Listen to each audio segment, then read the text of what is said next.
നെട്ടൂരിലെ ഫ്ളാറ്റിൽ നിന്നും MDMA-യുമായി 2 പേർ പിടിയിലായിട്ടുണ്ട്. കണ്ണൂർ ചെങ്ങളായി സ്വദേശികളായ ഷിഫാസ, മുബീൻ എന്നിവരാണ് അറസ്റ്റിലായത്. ഇവരിൽ നിന്നും 50 ഗ്രാം MDMA-യും കണ്ടെടുത്തു.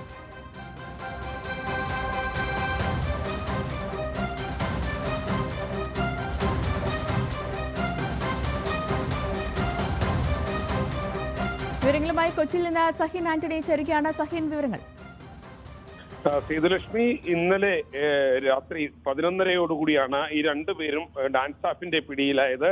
നെട്ടൂരിലെ ഫ്ളാറ്റിൽ നിന്നും MDMA-യുമായാണ് കണ്ണൂർ സ്വദേശികളായ ഷിഫാസ്, ഒപ്പം തന്നെ മുബീൻ എന്നിവരെ കൊച്ചി ഡാൻസ് സ്റ്റാഫും പനങ്ങാട് പോലീസും ചേർന്ന് നടത്തിയ പരിശോധനയിൽ പിടികൂടിയത്.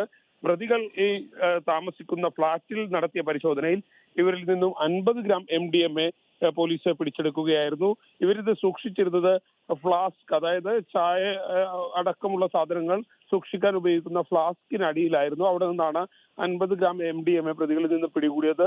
ഇന്ന് വൈകുന്നേരത്തോടുകൂടി പ്രതികളെ പോലീസ് കോടതിയിൽ ഹാജരാക്കും. സേതുലക്ഷ്മി. ശരി സഹിൻ.